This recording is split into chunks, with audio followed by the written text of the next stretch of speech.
Sejumlah Menteri Kabinet Jokowi yang juga kader partai politik ramai-ramai maju daftar sebagai anggota legislatif atau caleg di DPR pada pemilu 2024. Sekjen PDIP Hasto Kristianto saat pendaftaran caleg ke KPU Pusat menyebut Menteri Hukum dan HAM Yasona Lawli menjadi bacalek yang akan maju di pemilu mendatang. Dari PKB juga ada 2 menteri yang akan maju sebagai caleg. Ada Menteri Ketenagakerjaan Ida Fauzia dan Abdul Halim Iskandar, kader PKB lainnya yang juga menjabat Menteri Desa Pembangunan Daerah Tertinggal dan Transmigrasi. Karena pesta demokrasi akan dilakukan tahun depan, kita perlu tahu, sebenarnya boleh nggak sih para menteri maju di pemilu legislatif?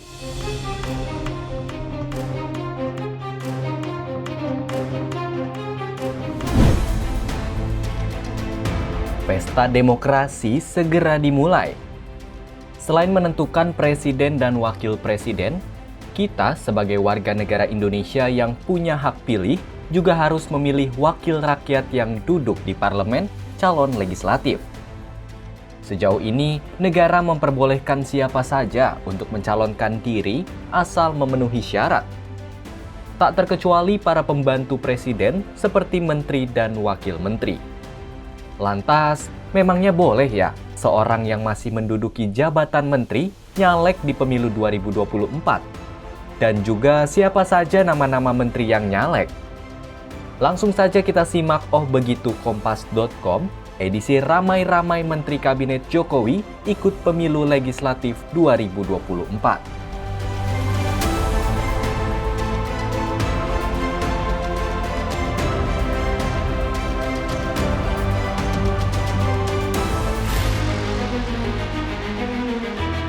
Sebelumnya, kita perlu tahu dulu bahwa di Pileg 2024 nanti ada 3 kategori caleg yang bisa dipilih.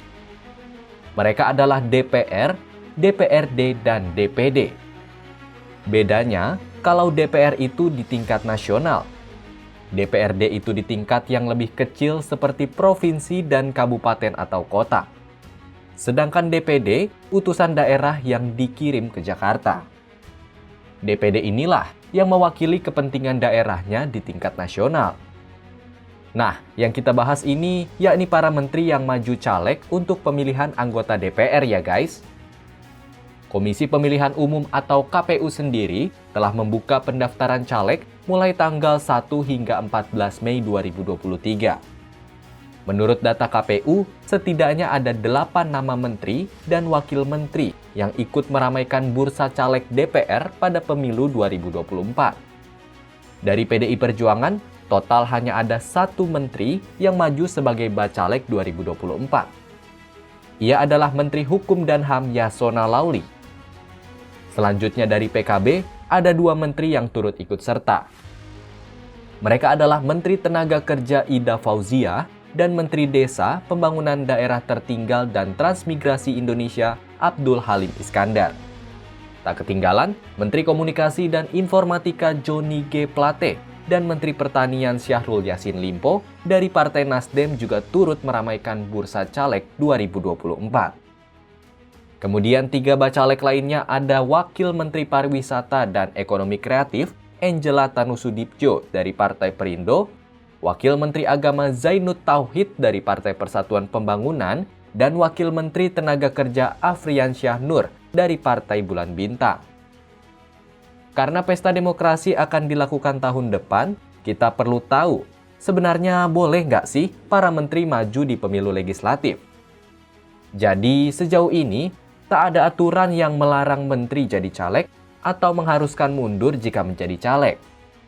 Aturan ini salah satunya tertera dalam putusan Mahkamah Konstitusi nomor 57. Putusan MK itu tidak mewajibkan seorang menteri yang ingin nyalek untuk mundur dari jabatannya terlebih dahulu.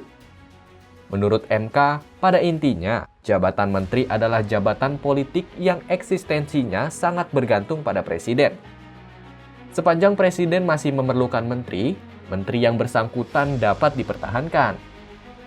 Namun begitu, aturan ini juga menuai sorotan dari masyarakat. Pasalnya, menteri yang nyalek itu rentan menyalahgunakan kekuasaan untuk kepentingan pencalonannya. Menanggapi keresahan ini, MK menilai potensi itu dapat ditekan. salah satunya lewat mekanisme kontrol dari Presiden, DPR maupun rakyat.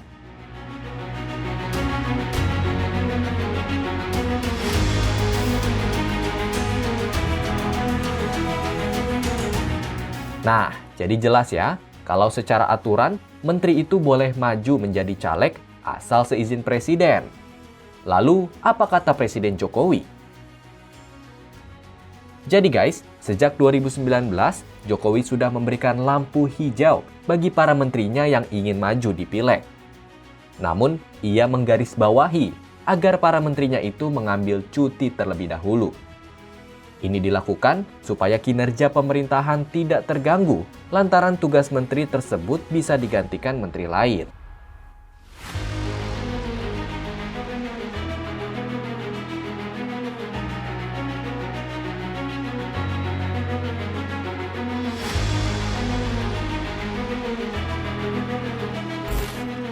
Pernyataan serupa juga disampaikan baru-baru ini. Jokowi mengingatkan agar kinerja menteri tidak terganggu karena disibukkan dengan agenda nyalek. Sebab jika itu terjadi, bukan tak mungkin menteri yang bersangkutan bakal kena reshuffle dari kabinet pemerintahan. Ya, yang harus kita tahu ya, secara aturan memang diperbolehkan. Kalau dari saya, yang penting tidak mengganggu tugas-tugas keseharian. Yang ketiga, selalu saya evaluasi. Kalau memang mengganggu, kerjanya terganggu, ya ganti bisa. Itu aja. Nah, itu dia daftar menteri-menteri kabinet Jokowi yang nyalek hingga aturan keikutsertaan mereka di pemilu legislatif. Jadi, dapat kita simpulkan ya, para menteri dan wakil menteri maju caleg itu sah-sah saja, asalkan tidak mengganggu tugasnya sebagai pelayan masyarakat. Kalau begitu, sekian dulu video kali ini. Simak informasi menarik lainnya hanya di ohbegitukompas.com. Jernih melihat dunia.